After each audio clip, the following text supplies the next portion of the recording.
ইসলাম ধর্ম যে ৫টি স্তম্ভের উপর দাঁড়িয়ে আছে তার একটি জাকাত। রমজান মাসে যাদের উপর জাকাত ফরজ তারা এটি প্রদান করে থাকে। মুসলমানদের পবিত্র ধর্মগ্রন্থ কুরআন শরীফে জাকাত সম্পর্কে বিশেষ নির্দেশনাও দেয়া আছে। কিন্তু জাকাত আসলে কাদের উপর ফরজ, কতটা দিতে হয় আর কিভাবেই বা নির্ধারণ হয় অনেকেই তা জানেন না। তাদের জন্যই আজকের এই ভিডিও। জাকাত শব্দের অর্থ পবিত্র করা, পরিশুদ্ধ করা বা প্রবৃদ্ধি দান করা। শরীয়তের ভাষায় সুনির্ধারিত সম্পদ সুনির্ধারিত শর্তে তার হকদারকে অর্পণ করা।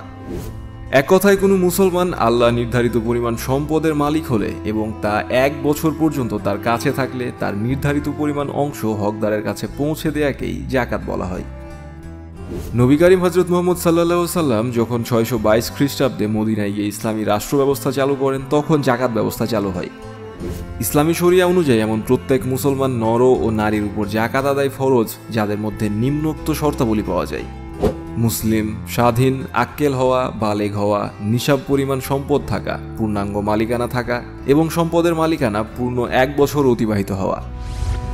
এদিকে অনেকের মধ্যে ধারণা আছে নিজের বা পরিবারের অধিকারে থাকা মূল্যবান সম্পদ যেমন স্বর্ণ, রৌপ্যালঙ্কার, দামি রত্ন বা এমন ধরনের জিনিস থাকলেই কেবল জাকাত দিতে হয়।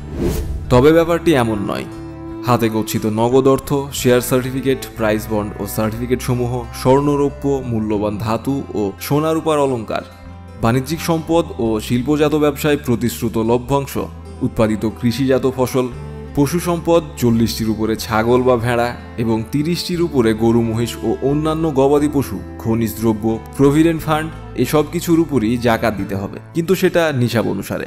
নিসাব একটি ইসলামী শব্দ।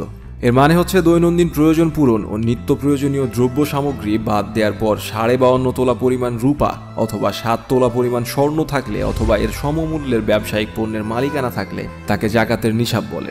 কোনো ব্যক্তির পুরো সম্পত্তি যার অর্থ নির্ধারণ করা যায় সেটি যদি ১ বছরের বেশি সময় ধরে তার অধিকারে থাকে তাহলে সেই সম্পদ ও সম্পত্তির উপর জাকাত দিতে হবে। এই সম্পদের ২.৫% হচ্ছে তার জাকাত, অর্থাৎ ব্যাংকে গচ্ছিত অর্থ, শেয়ার মার্কেটে করা বিনিয়োগ বা ১ বছরের বেশি সময় ধরে আমানতকৃত আছে এবং সেখান থেকে মুনাফা আসছে এবং সঞ্চয়পত্র, এই সব ধরনের অর্থনৈতিক অধিকারের উপর জাকাত দিতে হবে। আর জাকাতের পরিমাণ হবে দৈনন্দিন প্রয়োজন পূরণের পর ৫২.৫ তোলা রূপা অথবা ৫২.৫ তোলা পরিমাণ স্বর্ণ থাকলে অথবা এর সমপরিমাণ ব্যবসার মালিকানা থাকলে মোট সম্পদের ২.৫% হারে জাকাত দিতে হবে। ইসলাম ধর্মের বিধান অনুযায়ী ৮ ধরনের মানুষকে জাকাত প্রদান করা যাবে। এর মধ্যে রয়েছে ভিক্ষুক, মিসকিন মানে যিনি অভাবগ্রস্ত কিন্তু কারো কাছে সাহায্য চাইতে পারেন না, ঋণগ্রস্ত ব্যক্তির ঋণ মুক্তির জন্য জাকাত আদায়কারী কর্মচারী, নও-মুসলিম, আল্লাহর পথে এবং মুসাফির।